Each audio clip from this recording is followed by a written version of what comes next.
Hello and welcome to News Across Nigeria. I'm Imana Amawe. On the program today, workers resume as offices and businesses reopen after Eid al-Fitr holidays.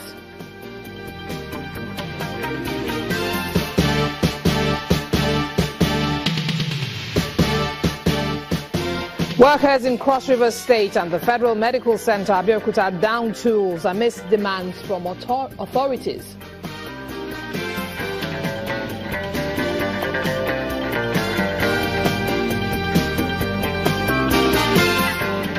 Bauchi State government partners UNICEF to enroll more girls into 100 schools in 6 local government areas.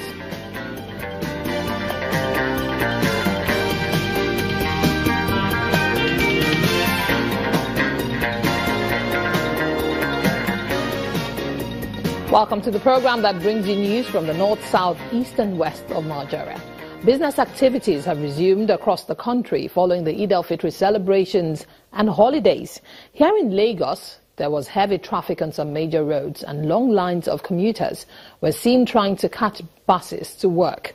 At the State Secretariat, some workers were spotted hurrying to their offices while others took a more leisurely pace. The federal government had declared Monday and Tuesday as public holidays to mark the annual festival, which signals the end of the Muslim fasting period of Ramadan. Was very, very interesting. You know, the rigor of the Ramadan vis-a-vis the work environment is so tedious. But we thank God that there was a very long holiday with that weekend.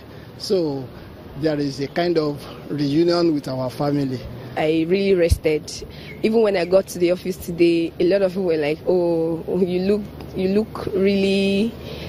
like you enjoyed your holiday." So it was really nice. It was a beautiful experience for me. And then coming back to work, I was looking forward to coming to work as well because it was like 2 days off the week already. So coming back to work was something I was looking forward to.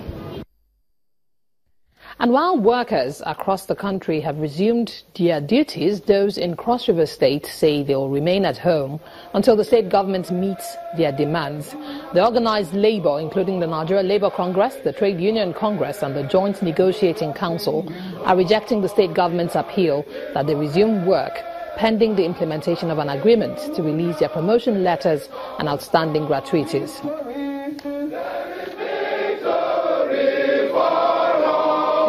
It is implementation of the agreement that was signed on the 30th of May 2017. It's a 13-point agreement, but government has reneged in implementing that agreement rather than taking the way of propaganda saying that they have met everything. When you write a letter, an agreement, all we require is for implementation. When you go back and say you have written a letter, what do you mean by writing a letter? Is it that we are going back again to renegotiate? So that is why workers said they will want to prefer to stay at home. The governor wishes to stress that this action is unpatriotic and unnecessary, coming at a time that government, in spite of the dwindling federal monthly allocation, has remained committed to making workers' welfare a priority. For 6 years, there was no promotion. There was an embargo on promotion.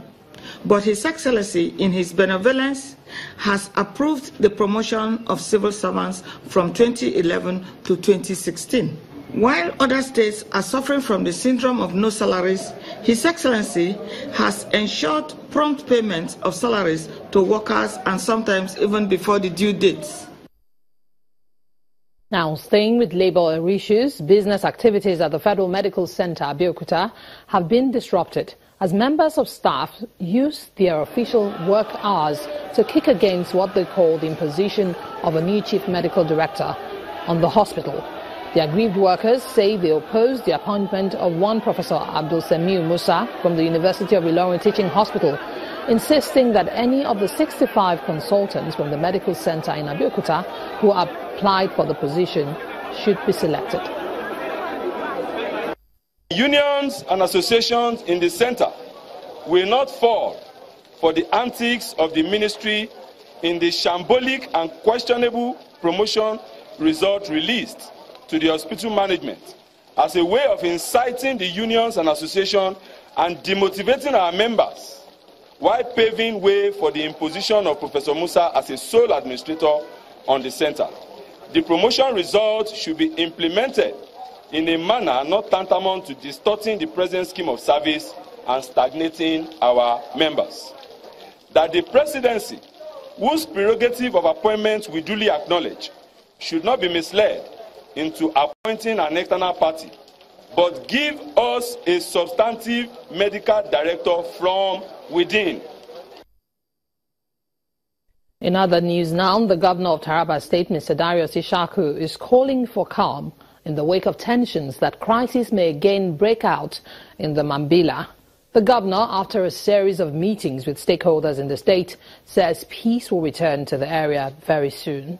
Residents of Mambila are predominantly farmers and have been in a long-drawn battle with herdsmen in recent times, leading to loss of lives and property. Governor Ishaku has, however, set up 2 more committees to look into the matter. We thank God that the crisis has been subdued. But it's not subduing the crisis that is the issue, but we have to find what led to the crisis in the beginning. Because initially we had the information that the tension is building up there.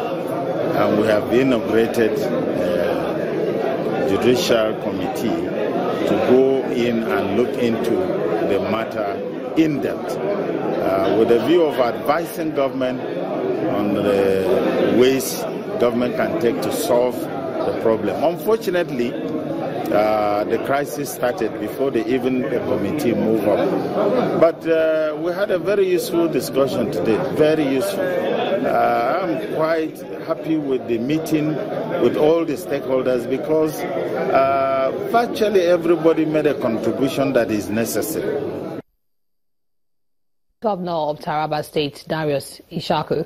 Now, in Kaduna State, northwest Nigeria, there's been a meeting and the Ohaneze Indigbo in the 19 northern states and the Southern Kaduna People's Union have condemned the agitation for secession from Nigeria by the indigenous people of Biafra and the recent quit notice ultimatum issued to Igbos living in the north by the Arewa Youth Organization.